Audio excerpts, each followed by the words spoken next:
فاتحہ۔ بسم اللہ۔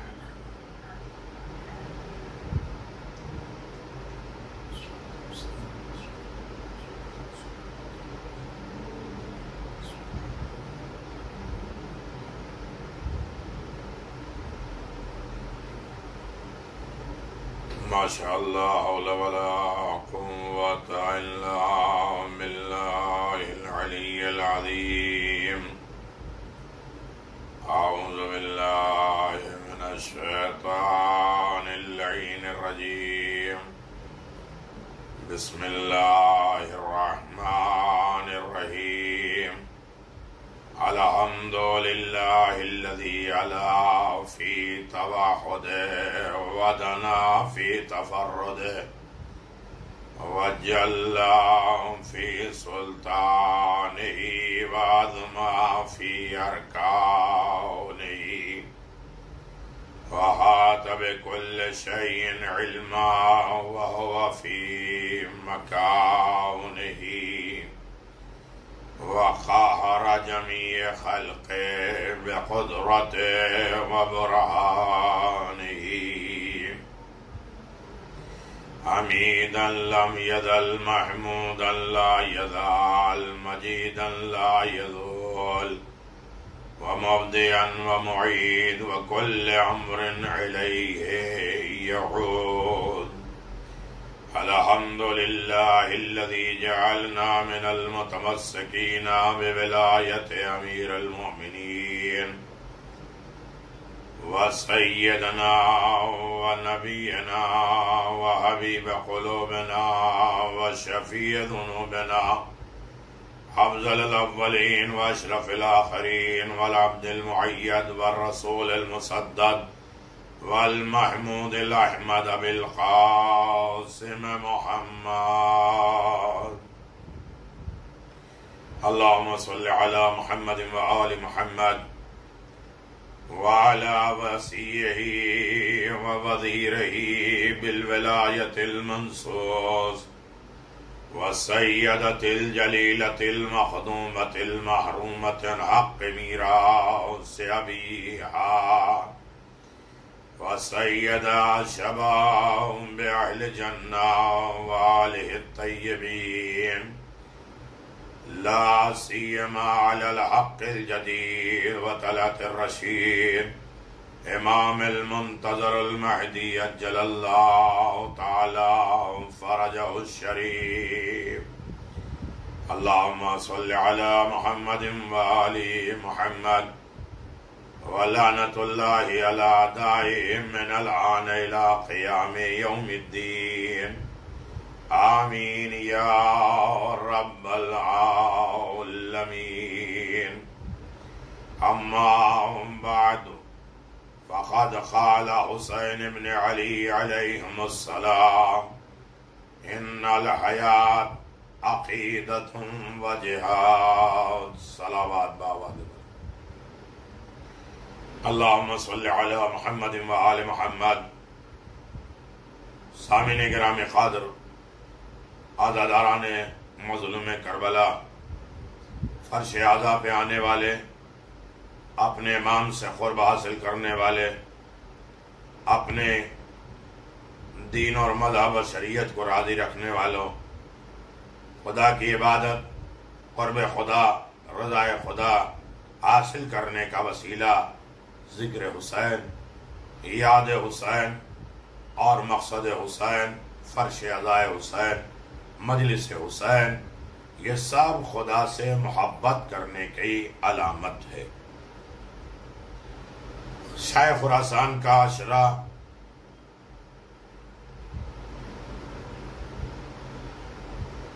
شب 5 محرم ہماری یہ چھٹی گفتگو ہے۔ عنوان ہے حسینی زندگی، حسین والوں کی زندگی، حسین والوں کی لائف۔ حسین آواز دیتے ہیں زندگی کیا ہے؟ زندگی اصل میں عقیدہ ہے اور اس عقیدے پہ باقی رہنا ہے۔ جتنا زیادہ اس عقیدے پر قائم اور دائم رہو گے، زندہ رہو گے، آباد رہو گے، شاد رہو گے۔ عقیدہ ہے محبت حسین محبت خدا ہے، محبت حسین محبت رسالت ہے، محبت حسین محبت آل محمد ہے، محبت حسین محبت امام زمان عجل اللہ تعالی فرجہ الشریف ہے۔ لہذا آپ حضرات کی خدمت میں جو گفتگو ہے وہ اس اعتبار سے ہے کہ ہمیں حسین ابن علی کے بتائے ہوئے زندگی کے اعتبار سے، حیات کے اعتبار سے دیکھنا ہے کہ حسین کسے زندہ سمجھتے ہیں، کسے مردہ سمجھتے ہیں۔ جو حسین کی آواز پہ لبیک کہے، حسین سے محبت کرے، حسین کے مقصد سے محبت کرے، حسین کے عزاداروں سے محبت کرے، کیوں؟ اس لیے کہ محبت اہل بیت تحفہ الہی ہے، اللہ کا گفٹ ہے، اللہ کی طرف سے ہدیہ ہے، تحفہ ہے محبت اہل بیت۔ اس تحفے پر، اس عطیے پر ہمیں شکر ادا کرنا ہے تاکہ حسین یہاں بھی ہمیں زندہ رکھیں اور آخرت میں بھی ہمیں زندہ رکھیں۔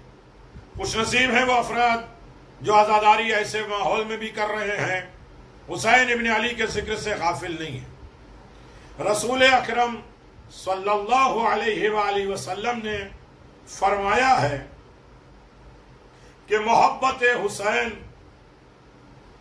محبت آل محمد، حسین ابن علی کی محبت اصل میں محبت خدا ہے۔ جسے حسین ابن علی کی محبت مل جائے وہ اصل میں جنتی ہے، اور جو حسین کے دوستوں سے محبت کرنے لگے وہ بھی جنتی ہے۔ عزیزو، ایک عظیم ترین خزانہ ہے محبت اہل بیت علیہم السلام۔ یقیناً آل محمد کے بعد بہت خزانے ہیں۔ علوم آل محمد کے لیے یہ سوچئے کہ آپ کے پاس جو محبت ہے یہ تحفہ ہے، گفٹ ہے، اور اس کو تحفے پر، اس گفٹ پر ہمیں شکر ادا کرنا ہے، اور اس اعتبار سے اس تحفے پر گامزن رہنا ہے۔ محبت اہل بیت ہم پلہ قرآن ہے، قرآن سے الفت و محبت، انسیت، اسی طرح اہل بیت علیہم السلام سے انسیت اور محبت ہے۔ محبت کے ضمن میں نے آپ کی خدمت میں کل گزارش کیا تھا کہ محبت کی کچھ علامت ہے، کچھ نشانیاں ہیں، کچھ طریقے ہیں، کچھ اطوار ہیں۔ ہر دعویٰ کرنے والا محبت کا حق نہیں رکھتا جب تک محبت کی اطاعت نہ کی جائے، محبت کی بنیاد پر عمل نہ کیا جائے۔ بات یہاں تک پہنچی تھی میرے عزیزو کہ جو جس سے محبت کرتا ہے اس کے محبوں سے محبت ہونے لگتی ہے، اور یہی عزاداری جو ہمیں جوڑنے کا کام کرتی ہے، توڑنے کا کام نہیں کرتی، اس لیے کہ حسین سے بھی محبت جنتی کی علامت، اور حسین کے دوستوں سے بھی محبت کرنا جنتیوں کی علامت۔ تو میرے عزیزو، یہ عزادار ہے، یہ ماتمدار ہے، یہ ذکر حسین کرنے والا ہے، یہ محبت حسین پہ گامزن رہنے والا ہے، یہ حسین ابن علی کے اوپر نیاز بانٹنے والا، حسین کے نام پہ پانی پلانے والا، حسین کے نام پہ انسانیت کو زندہ رکھنے والا، لہذا میرا ہے۔ تو حسین کا محب بھی ہمارا دوست، حسین کے دوست کو بھی ہم دوست مانیں۔ کل اس کی مثال میں نے آپ کی خدمت میں گزارش کیا تھا کہ معراج میں پیغمبر اسلام صلی اللہ علیہ وآلہ وسلم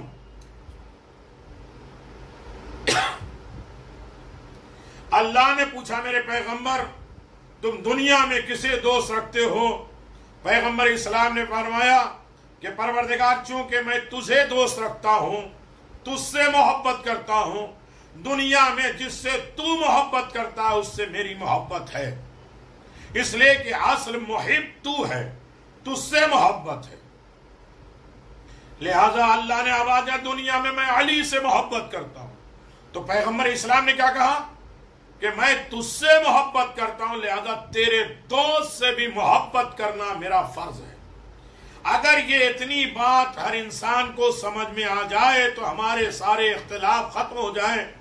ایک جگہ پہ یہ سوچ لو کہ یہ میرے علی کا چاہنے والا ہے، میرے رسول کا ماننے والا ہے، میرے حسین کا چاہنے والا ہے، میرے امام زمان کا چاہنے والا ہے، فرش اعلیٰ کا ماننے والا ہے، لہذا میرا ہے۔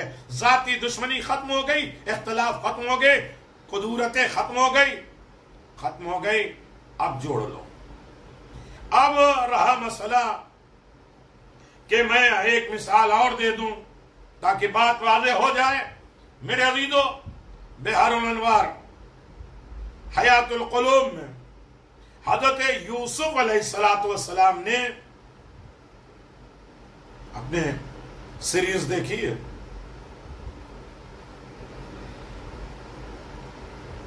یوسف علیہ السلام نے زلیخا کے لیے پیغمبر اسلام کی صفت کوالٹی بیان کی۔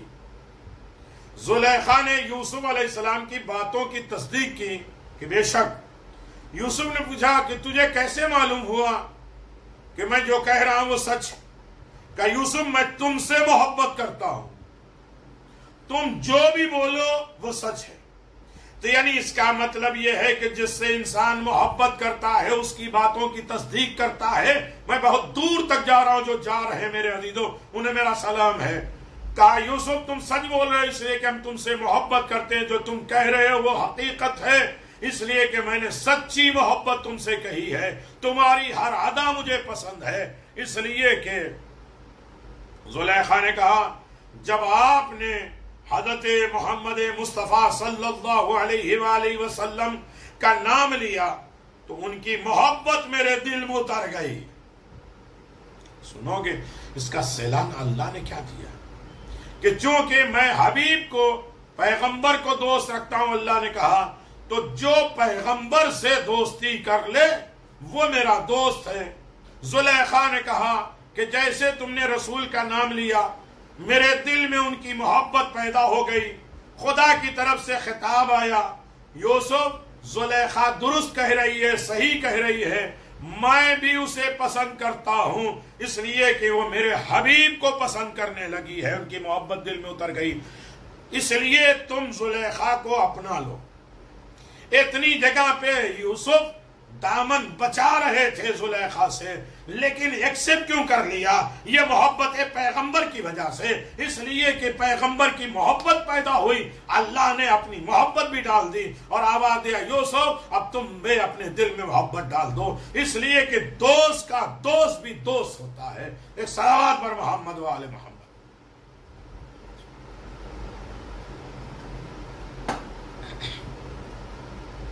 تو عزیزان محترم، ہر عالم میں انسان جسے دوست رکھتا ہے اس کا دوست بن جائے۔ محبت کی در حقیقت خدا ہی کی محبت ہے، محبوب خدا کی محبت یعنی رسول کی محبت اصل میں خدا کی محبت ہے۔ زیارت جامعہ میں آپ پڑھتے ہیں، میرا عزیزو تھوڑا سا علمی گفتگو ہو جائے اور لوگوں تک پہنچے۔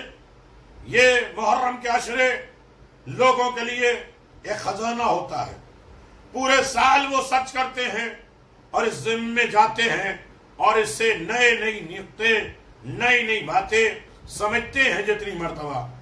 زیارت جامعہ میں جملہ ہے من احبکم فقد احب اللہ، من ابغضکم فقد ابغض اللہ۔ جس نے تمہارے ساتھ محبت کی آل محمد اس نے خدا سے محبت کی، اور جس نے تمہارے ساتھ دشمنی کی اس نے خدا کے ساتھ دشمنی کی۔ تو میرے عزیزو، خدا کا دوست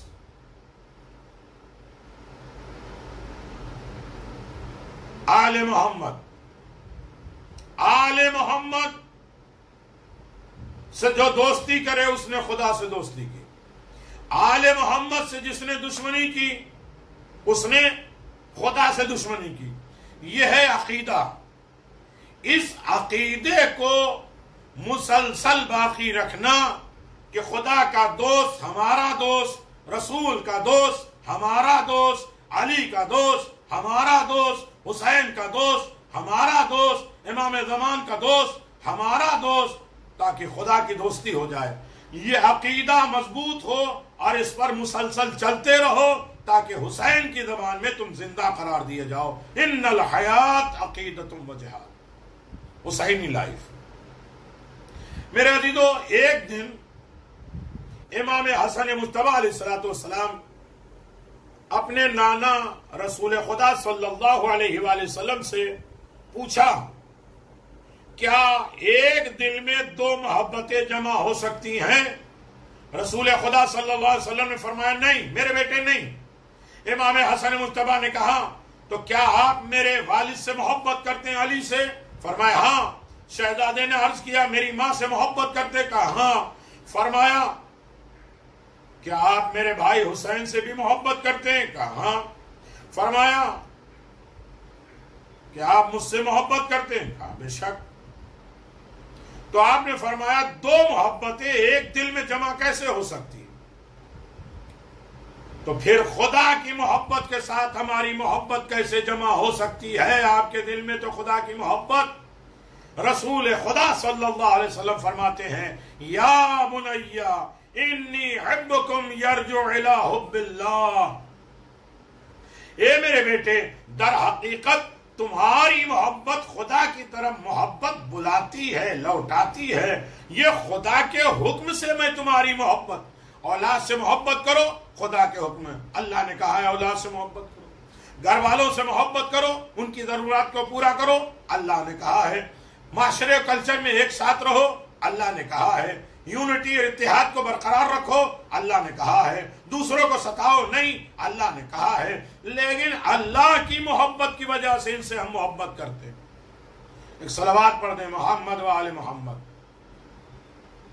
میرے عزیزو، تو محبت کی ایک علامت اور بھی ہے، ہمیں عقیدے کو مضبوط رکھنا ہے۔ عقیدہ ہی زندگی ہے، حیات ہے۔ عقیدہ انسانیت، عقیدہ توحید، عقیدہ رسالت، عقیدہ ولایت، یہ باقی رہے۔ عقیدہ عزاداری باقی رہے۔ عقیدہ رابطہ و کنیکشن آل محمد سے، یہ ہے زندگی کی علامت۔ محبت کی ایک علامت یہ ہے، جو چیز محبوب کی طرف منسوب ہو جائے، اس کی طرف نسبت ہو جائے، اس کی طرف جس کو دیکھنے کے بعد محبوب یاد ہو، ان سے بھی محبت کرو۔ انسان اپنے باپ کی نشانیوں سے محبت اس لیے کرتا ہے کہ وہ میرے باپ کی طرف منسوب ہے۔ عزیزو، دنیا میں یہ انگوٹھی میرے باپ کی ہے، یہ لکڑی میرے باپ کی ہے، یہ مسلح میرے باپ کا، میری ماں کا ہے۔ تو یہ چونکہ ماں باپ سے محبت ہے، ان کی طرف جو چیزیں نسبت کر جائیں وہ بھی ہماری عزیز ہو جاتی ہے، محبت ہو جاتی ہے۔ اسی لیے رسول خدا صلی اللہ علیہ وسلم نے فرمایا کہ اللہ کی طرف جو منسوب ہو جائے وہ محبوب ہو جاتا ہے۔ اب رسول کو کہتے ہیں رسول اللہ، اللہ کے رسول، ولی اللہ، اللہ کے ولی، کلام اللہ، اللہ کا کلام، بیت اللہ، اللہ کا گھر، یہ اللہ سے محبت ہے۔ لہذا اللہ کی طرف جو چیز منسوب ہو جائے وہ میرا محبوب بن جاتا ہے۔ در حقیقت خدا سے محبت ہے، اصل میں ہماری خدا سے محبت ہے۔ خدا حسین کو پسند کرتا ہے، عزاداری کو پسند کرتا ہے، رواداری کو پسند کرتا ہے، یونٹی کو پسند کرتا ہے، آپس میں جڑے رہنے کو پسند کرتا ہے، ایک دوسرے کے حقوق کا خیال رکھنا خدا کو پسند ہے۔ کسی کی پامالی نہ کرو، سب کے ساتھ انسانیت کے ساتھ رہو، ظلم نہ کرو، یہ خدا کو پسند ہے، لہذا ہم کرتے جاتے ہیں، یہ خدا کی طرف نسبت ہے۔ میرے عزیزو، آج محفل شاہ خراسان کا یہ عشرہ ہے، سارے مومنین زیارت کے لیے آ رہے ہیں۔ بھئی یہ خراسان انڈیا میں ہے، کیوں چلے آ رہے ہو؟ یہ علم، تعزیہ، جلوس اور یہ ساری نشانیاں، ممبر، ان کا ادب و احترام کیوں ہے؟ کہا کہ اصل میں یہ حسین کی طرف نسبت ہے۔ اہل تشیع یعنی شیعہ جو حرم کے دروازے، ذریعہ مقدس، ممبر کو چومتے ہیں، اس لیے کہ یہ سب منسوب ہے نسبت سے، کس کی طرف ہے؟ یہ حرم حسین کا ہے، یہ ذریع حسین کی ہے، یہ علم حسین کا ہے، یہ تابوت حسین کا ہے، یہ امام کا ہے، یہ سیدہ کی ہے، یہ نشانی ہے، ان کی طرف نسبت ہے۔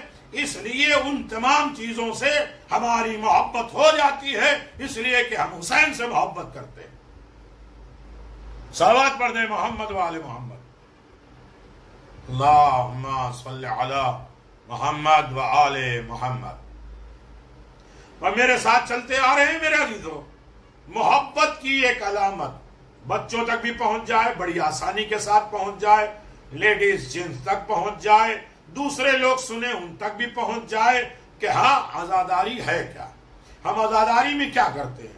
ہم خدا سے محبت کرتے ہیں، اس لیے حسین کی یاد مناتے ہیں، اس لیے کہ سب کچھ حسین نے خدا کے لیے قربان کر دیا تھا۔ یہ نمازیں نہ ہوتی، یہ رکوع اور سجدے نہ ہوتے اگر حسین نے قربانی نہ پیش کی ہوتی۔ محبت کی علامت میں سے ایک علامت یہ ہے کہ محبوب کے ساتھ محبت خالص ہو، ملاوٹی نہ ہو، چاہے کسی غیر میں شریک نہ ہو، جس سے بھی محبت کرتے ہو اس کی خالص محبت ہو۔ اللہ سے محبت ہے تو شیطان سے نہ ہو، علی سے محبت ہے تو علی کے دشمنوں سے نہ ہو، حسین سے محبت ہے تو یزیدی کرداروں سے محبت نہ ہو، یزیدی اعمال سے نہ ہو۔ بہار الانوار کتاب نمبر انوار النعمہ حیات القلوب میں ایک روایت ہے، ایک میل چڑیا اور اس کی فیمیل رہا کرتی تھی۔ وہ جو فیمیل تھی وہ کہہ رہی ہے چڑیے سے کہ آج کل مجھ سے دور کیوں رہتے ہو؟ اس نے کہا تم مجھ سے کیوں دور رہتے ہو؟ حالانکہ اگر میں چاہوں تو تخت سلیمان کو سمندر میں پھینک دوں۔ ہنکنے والا نا، تکبر کرنے والا، مرد ہمیشہ اپنی طاقت کا زور عورتوں کو دکھاتا۔ میں اتنا بہادر ہوں کہ میں سلیمان کا تخت میں سمندر میں پھینک دوں۔ حضرت سلیمان نے اس کی بات سن لی، مسکرائے اور اسے بلا کے فرمایا کیا تو میرے تخت کو سمندر میں پھینک پائے گا؟ کیوں ہانک رہا ہے فیمیل کے سامنے؟ عرض کرنے لگا نہیں حضور، لیکن ایک نر کو اپنے مادہ کے سامنے اپنی تعریف کرنی چاہیے تاکہ اس کا مقام مرتبہ بلند ہو اس کی نگاہ میں کہ میرا مرد پاورفل ہے۔ حضرت سلیمان نے چڑیا سے پوچھا کہ تو اپنے نر کے ساتھ جانے سے کیوں کتراتی ہے حالانکہ وہ تم سے محبت کرتا ہے؟ اس نے عرض کیا مجھے محبت نہیں رکھتا، جھوٹا ہے، کیونکہ میرے ساتھ دوسرے کی بھی محبت اس کے دل میں ہے۔ اس بات کا جناب سلیمان نبی، ہم نے سنا یہ واقعہ، ہمارے دل پہ اثر کیسے ہوا۔ حضرت سلیمان نبی کے دل پر اثر ہوا اور بہت روئے، اتنا تخت و تاج ساری کائنات، ساری دنیا، ساری مخلوق پر حاکم ہے، رہبر ہے سلیمان نبی، پھر بھی روتے ہیں، گریہ کرتے ہیں۔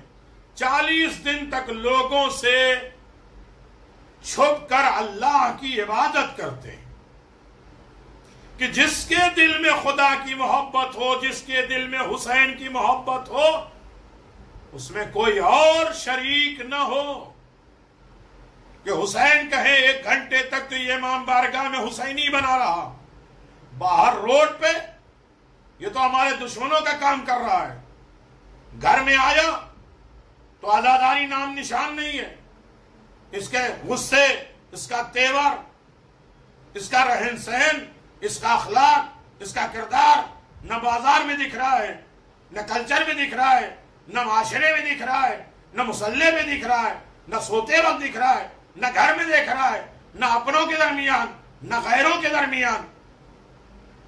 حسین بھی اسے پسند نہیں کریں گے۔ 40 دن سب سے الگ ہو کے خدا کی بارگاہ میں گریہ کرنے لگے، عبادت کرنے لگے، اپنے دل کو صرف ان کی محبت کے لیے خالص کر دیا، خدا کے لیے۔ صحیفہ سجادیہ میں 15 مناجات میں 9ویں دعا میں امام زین العابدین علیہ السلام نے فرمایا، الہی منزل الذی ذاق حلاوت محبت فرام من کا بدلا۔ کاش یہ سمجھ میں آ جائے، یہ عقیدہ ہے جو زندگی ہے، یہ عقیدہ ہے جو حیات ہے۔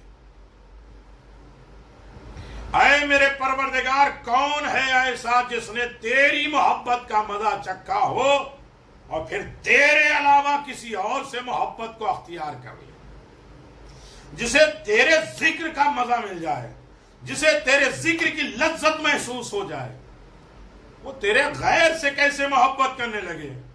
یہی بالکل سیدھی بات، جسے ذکر حسین کی لذت محسوس ہونے لگے، جسے ذکر علی میں مزہ آنے لگے، جسے ذکر امام زمان میں مزہ آنے لگے، وہ پھر غیبت کیوں کرے گا؟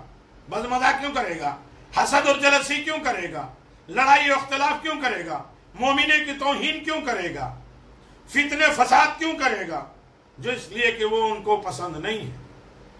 جب ہم نے ان کے ذکر کی لذت محسوس کر لی، مین چیز ہے ٹیسٹ، مین چیز ہے لذت، کس میں کتنی لذت ملتی ہے۔ اور اگر انسان کو ٹیسٹ معلوم ہو گیا کسی چیز کا تو ہر وقت اسی کی فکر میں رہے گا، اسی کی مزہ۔ آپ کو کھانے میں کیا پسند ہے؟ فلاں چیز پسند ہے، اس کا مزہ، اس کا ٹیسٹ ذہن میں آ گیا، فکر میں آ گیا۔ میرے عزیزو، جناب یعقوب نبی نے پوچھا کہ میرے بیٹے یوسف کو لوگوں نے کنویں میں ڈال دیا، میرے بیٹوں نے، اور تو نے ان لوگوں پر عذاب نازل نہیں کیا جنہوں نے میرے بیٹے کو پر ظلم کیا۔ آواز دیا، یعقوب ایسے کیسے ہو سکتا ہے میرے بھیجے ہوئے نبی پر کوئی ظلم و ستم کرے میں عذاب نازل نہ کروں؟ کہ پروردگار یہ تو چل رہے ہیں، پھر رہے ہیں، ہٹے کٹے ہیں، سینے چوڑے چل رہے ہیں، تو کہتا عذاب نازل کر دیا۔ آواز دیا، یعقوب سب سے بڑا میرا عذاب یہ ہے کہ میں نے اپنے ذکر کی لذت ان سے چھین لی۔ ہر چیز میں مزہ آئے گا، میرے ذکر میں نہیں آئے گا۔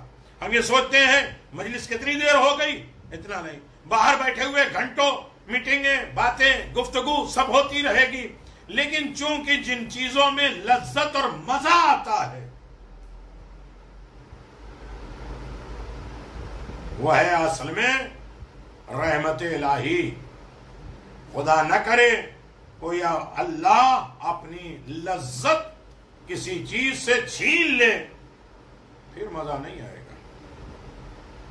امام حسین علیہ السلام نے عرفے کے دن دعا فرمایا، انت الذی اظلت الاغیار علی قلوب الاحبائک حتی لم یحبوا سواک۔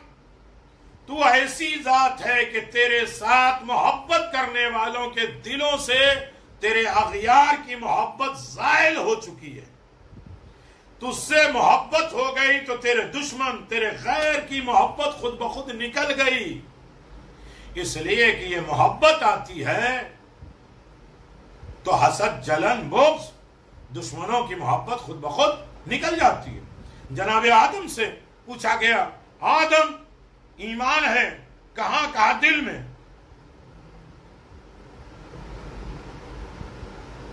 ایک طرف حسد، جلسی اور ایک طرف ایمان. آدم کہاں رکھو گے؟ ایمان کو کہا دل میں. حسد نے پوچھا میرا مقام؟ کہا دل. کہا دونوں ایک ساتھ کیسے رہ سکتے؟ حسد آئے گا تو ایمان چلا جائے گا، ایمان آئے گا تو حسد چلا جائے گا. ایک صلوات پڑھ دیں محمد وآل محمد، دونوں ایک ساتھ نہیں رہ سکتے. تو عزیزو، یہ ہے گفتگو، یہ ہے کارنامہ. اگر انسان سچی محبت کر لے اور آل محمد کا صحیح معنوں میں دوست ہو جائے تو تمام فتنے، بلا، مصیبتوں سے وہ بچ سکتا ہے. لیکن شرط یہ ہے کہ ہماری محبت خالص ہو. ہماری محبت خالص ہوگی تو ہر فتنے، ہر فساد، ہر اختلاف سے ہم بچنے کے ذریعہ ہو جائیں گے. لیکن مسئلہ یہ ہے کہ ہماری محبتیں خالص نہیں ہیں. اور خالص اگر محبت ہو جائے تو ہر کام آسان ہو جائے گا. مسئلہ یہ ہے زندگی میں کبھی کوئی سچی بات یاد کر کے خدا سے دعا مانگو، لیکن راستہ خود بخود کھل جائے گا. بہت ڈیپ بات سن رہے ہیں آپ، بڑے توجہ کے ساتھ سن رہے ہیں. یہ یاد رکھیے، مجمع ہو، مجمع کا چہرہ دیکھ کے گفتگو کرنا. کچھ مجمع بولے، کچھ ذاکر بولے. یہاں تو اکیلے بولنا پڑ رہا ہے اور یقیناً آپ کے دلوں تک اتر بھی رہا ہے اور جا بھی رہا ہے. تو لہذا میں نے سوچا تھوڑا خزانہ ہے جو دے دیں، اس کی کمی بیشی نہ رکھیں بلکہ انڈیل دیں. کبھی آج یوز ہوگا، کبھی کل ہوگا، کبھی زمانے تک ہوگا. لوگوں کے لیے بھی فائدہ مند اور آپ کے لیے بھی فائدہ مند ہے. لیکن شرط یہ ہے کہ عمل صرف خلوص کے ساتھ ہو تو اللہ تبارک و تعالی کبھی عمل کو قبول کرنے کے بعد ضائع نہیں کرتا اور ساری نیکیاں قبول کر لیتا ہے. عزیزو، جب بھی انسان فرش ادا پہ بیٹھے کوئی خاص چیز جو صرف ہم نے اللہ کے لیے کی ہو، جو صرف ہم نے مولا کے لیے کی ہو، جو صرف ہم نے امام حسین کے لیے کی ہو، اس کے ذریعے دعا مانگ کے دیکھو، دعا ضرور قبول ہوگی. 3 لوگ ہیں جو غار میں پھنس چکے ہیں. بارش آئی، چاہا کہ پہاڑ میں چلے جائیں اور بارش ختم ہو جائے گی تو ہم چلے جائیں گے. پتہ نہیں کیا ہے عالم، ہر آدمی پہاڑ ہی میں جا کے اپنی زندگی بچانا چاہ رہا ہے. نبی بلائیں تب بھی، جناب نوح بلا رہے ہیں بیٹا پہاڑ پہ جا رہا ہے، بچ جائیں گے. پہاڑ پہ گئے، غار میں چھپ گئے، چاہا کہ بارش ختم ہو ہم نکلیں، لیکن غار پہ بہت بڑا پتھر آ کے رک گیا جو راستہ بلاک کر گیا، بند کر گیا. اب رسول خدا نے فرمایا، علامہ مجلسی نے بھی لکھا ہے، شیخ صدوق نے بھی لکھا ہے، اچانک پہاڑ کا ایک ٹکڑا ٹوٹا اور دروازہ بند ہو گیا. یہ تینوں لوگ اس میں پھنس گئے، مصیبت میں گرفتار ہو گئے. اب کوئی بچا نہیں سکتا سوائے نیکی اور سچائی. جب بھی مشکل اور پریشانی میں، میری قیمتی بات ہے یاد رکھیے گا مجلس کا محصل، جب بھی کوئی مصیبت، پریشانی، دکھ درد میں پھنس جاؤ تو کوئی نیکی کا سہارا لو، کوئی اچھائی کا سہارا لو. ہم سوچتے ہیں جب پھنس جاتے ہیں تو یہ رشوت لے لو، وہ سفارش لے لو، وہ ان سے کہلا دو، وہ ان سے کہلا دو، وہ اور مسائل میں پھنس جاتے ہیں. لہذا مشکلات سے بچنے کے لیے صرف نیکی ہے، سچائی ہے.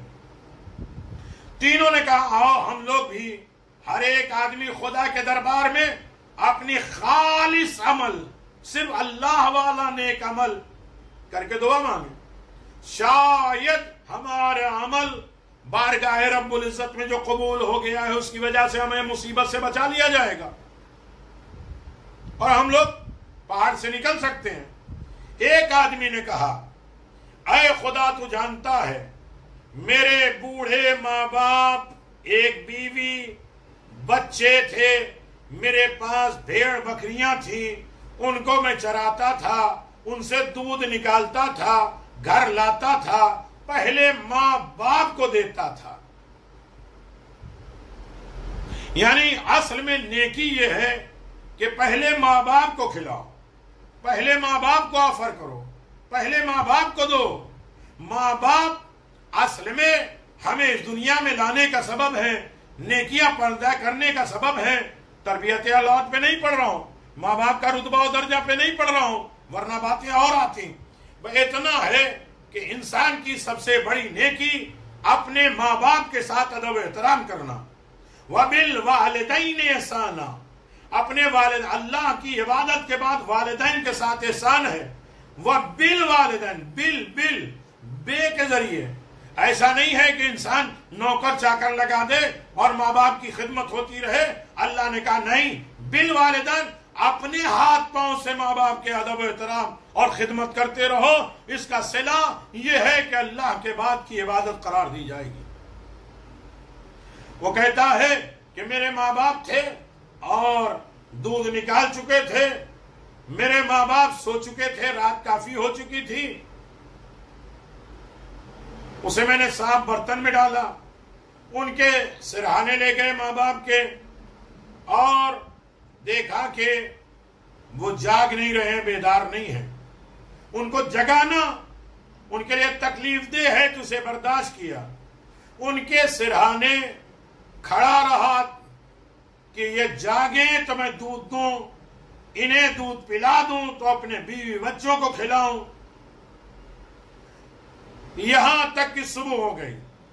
میرے بچے بھوک کی وجہ سے روتے رہے، لیکن میں نے پہلے باپ کو، یہ ہے خلوص، یہ ہے نیکی، یہ ہے صرف ہم نے باپ کے لیے کیا کہ ٹھیک ہے بچے روئے تو روئے، میرا باپ تو روزہ، اس لیے کہ باپ کی وجہ سے انسان کے اعمال قبول ہوں گے، ماں کی وجہ سے اعمال قبول ہوں گے۔ والدین کی رضا خدا کی رضا ہے، والدین کا شکریہ خدا کا شکریہ ہے، والدین کی خوشی زندگی کی خوشی کا ذریعہ ہے۔ میں جگانا بہتر نہیں سمجھا، لہذا میں سرہانے کھڑا رہا، صبح ہو گئی، بچے روتے رہے، بلکتے رہے، میں نے نہیں دیا۔ اگر خدا تو جانتا ہے کہ میں نے وہ کام صرف تیری خوشنودی کے لیے، تو نے کہا ہے والدین کا ادب احترام کرو، اگر صرف یہ کام میں نے تیری خوشنودی کے لیے کی ہے تو میری بلا، میری مصیبت، میری پریشانی، میرا دکھ درد، میری بیماری، میرے اختلافات، میری بے روزگاری ختم کر دے۔ انسان کبھی کوئی ایک کام خدا کے لیے جو کیا ہے اسے یاد کر کے دعا مانگے تو ہر مشکل سے نجات ملے گی۔ عزیزوں، اللہ اگر میں نے یہ کام والدین کے ادب و احترام کے جو کیا ہے وہ صرف تیرے لیے کیا ہے تو میری مشکل آسان کر دے۔ اب اتنا کہا تھا کہ پتھر تھوڑا کھسکا، اس قدر کہ تھوڑا سا آسمان دکھنے لگا، سانس آنے لگی۔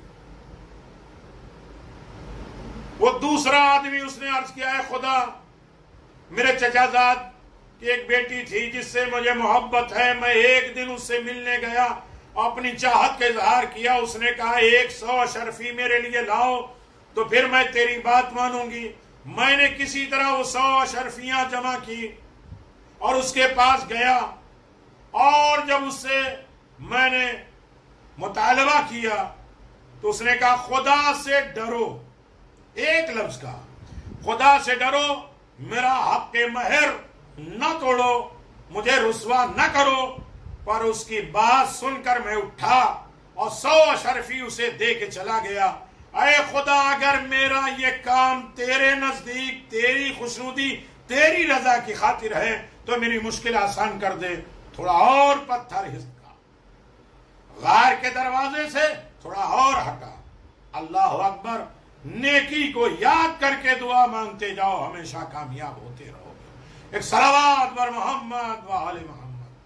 اللہم صلی علی محمد و آل محمد وعجل فرجہم. جزاک اللہ میرا دل. سلامت رہے، آباد اور شاد رہے. یہ بات خلوص نیت کے ساتھ سنو، لوگوں تک پہنچاؤ. یہ نیکی ہے، یہ نیکی صرف خدا کے لیے کرو. خدا بند عالم ہماری ساری مشکلات آسان کر دے گا. تیسرا بولا، اے پروردگار میں نے ایک آدمی کو آدھے درہم پر مزدوری کے لیے بلایا تھا اور وہ کام سے فارغ ہوا اور آدھا درہم لیے بغیر چلا گیا. ہم ہوتے تو بچا، وہ نہیں لے کے گیا تو میں کیا کروں؟ کسی کا حق مار دیتے. اس کے بعد ہم محب حسین، حق دو بندوں کا بھی خدا کا بھی. آدھے درہم پہ اسے مزدوری پہ رکھا اور اس نے کام کیا، پیسہ لیے بغیر چلا گیا. میں نے اس آدھے درہم، کوئی اور ہوتا بڑا نیکوکار، وہ کہتا آدھا درہم یہاں کنارے رکھ دو، جب آئے گا تو لے جائے گا. اس آدھے درہم کے ساتھ ہم نے بزنس کیا، تجارت کیا، اس سے فائدہ 10,000 درہم ہو گئے. کچھ مدت کے بعد وہ آیا، واپس آیا، میں نے اسے 10,000 درہم دے دیے. اے خدا اگر تیرے نزدیک میرا یہ کام تیری خوشنودی کے لیے تھا تو ہماری مشکل کو آسان کر دے. اس کے بعد وہ پتھر دروازے سے دور گرا اور تینوں آدمی باہر نکل گئے. اس کے بعد رسول خدا صلی اللہ علیہ وسلم فرمایا، جس نے بھی سچ بولا اس نے نجات پائی. سچ بول کر خدا کے سامنے حاضر ناظر ہو جاؤ اور کہو کہ میرے پروردگار یہ کام تیرے لیے تھا اور یقیناً مشکل آسان ہو جائے گی. النجات فی الصدق. نجات کیا ہے؟ سچائی میں، دھوکے میں، فریب میں، جھوٹ میں، بہتان میں نجات نہیں ہے. نجات صرف سچائی میں، عمل کے سچے، زبان کے سچے، دل کے سچے، رہن سہن کے سچے اور توحید میں سچے، عقیدے میں سچے ہو جاؤ تاکہ زندہ رہو. ایک صلوات بر محمد و آل محمد. حسینی لائف، حسینی زندگی. جہاں ایک نیکی قبول ہو جائے تو انسان کامیاب ہے. ایک نیکی کا اجر و ثواب ملتا ہے. بہت بڑے مومن متقی پرہیزگار تھے. محشر کا میدان ہے، حساب و کتاب ہوا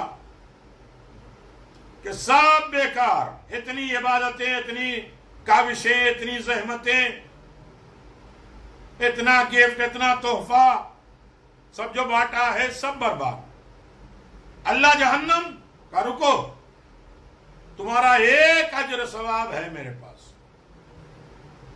سڑک پہ ایک نجس جانور کتا بھوک پیاس سے مر رہا تھا، تمہارے پاس کوئی انتظام نہیں تھا. ایک جانور کے اوپر بھی مہربانی کرنے والے کے لیے اللہ اجر و ثواب دیتا ہے.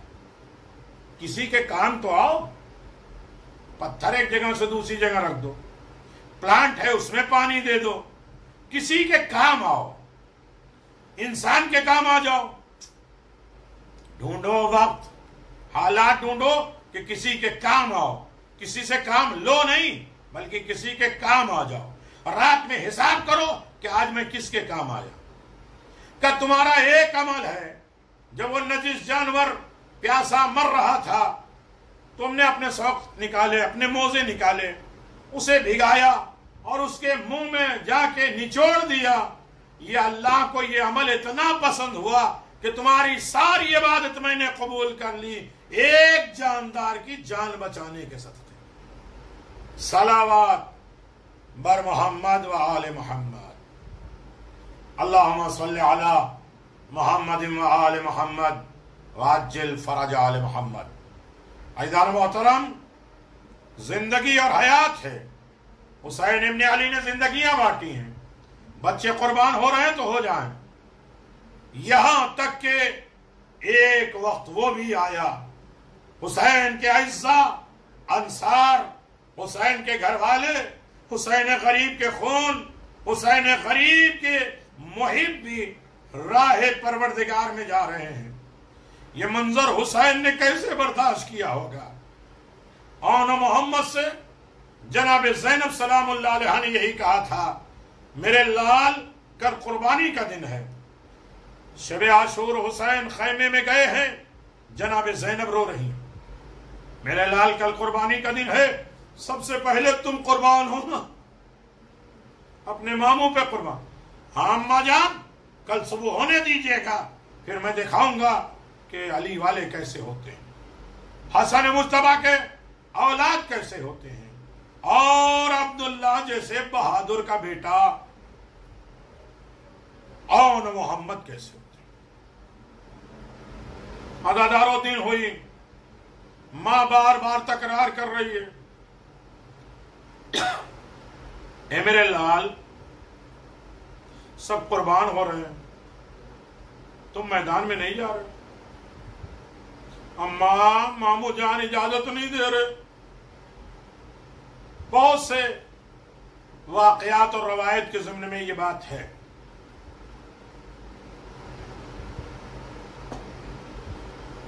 لیکن حسین ابن علی کے چاہنے والوں، حسین کے ماننے والوں، روایت میں ہے جناب زینب سلام اللہ علیہ نے فضہ سے فرمایا، ذرا میرے ماجائے کو بلا تو لاؤ۔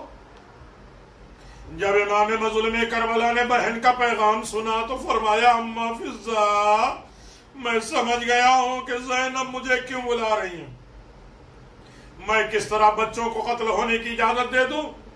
عزادارو، جناب فضہ نے جناب زینب سلام اللہ علیہ سے آ کے عرض کیا، فرزند رسول خیمے میں آنے، تشریف لانے میں تعامل کر رہے، رک رہے۔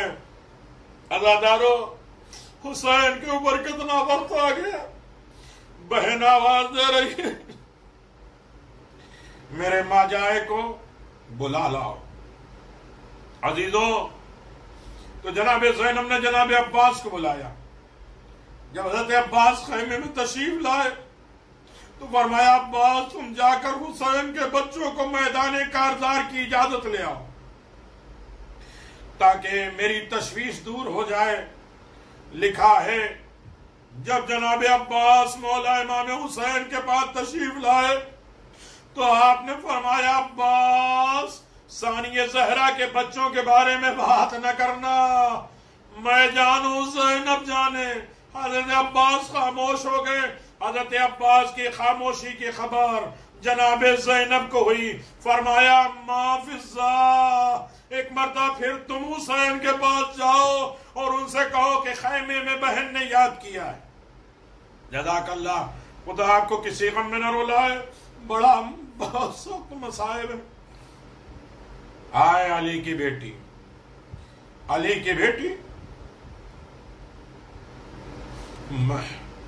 اللہ اکبر، ایک مرتبہ پھر حسین کے پاس جاؤ اور ان سے کہو کہ خیمے میں بہن بلا رہی ہے۔ حسین ابن علی، اگر آپ خیمے میں نہیں آئے تو زینب چادر تطہیر پہن کے باہر آ جائے گی آپ سے ملنے۔ عزادارو، جب یہ میرے مظلوم امام نے بہن کا یہ پیغام سنا تو فوراً خیمے میں تشریف لائے، بہن کے سامنے سر جھکا کے کھڑے ہو گئے۔ حضرت زینب نے بھائی کے گلے میں باہیں ڈال دی اور رو کے فرمایا، فرزند رسول، ایک مسئلہ پوچھنا چاہتی ہوں، وہ یہ ہے، زینب بچوں کی شان زیادہ ہے یا فرزند رسول کی شان بلند ہے؟ میں اتنا سن کر حسین رو رو کے فرمایا، زینب، میں نے بچوں کو اجازت دے دی،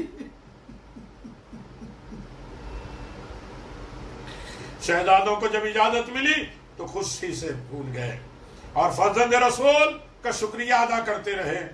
میدان کے کارزار کی طرف میں نہیں پڑھتا کیسے تیار ہوئے، کیسے رخصت ہوئے۔ اور محمد میدان میں حسین ایک ٹیلے پہ بلندی پہ کھڑے، فضا خیمے کے دروازے پر، جناب زینب مسلح پر، جناب زینب کی نگاہ فضا پہ، فضا کی نگاہ حسین پر، حسین کی نگاہ میدان پر۔ بس بچے نے جنگ شروع کی، اس انداز سے اشقیاء پہ حملہ کیا۔ روح جناب حیدر کرار نے داد تحسین دی، جعفر طیار کے پوتے نے اس طرح حملہ کیا کہ میدان میں بھگدڑ مچ گئی۔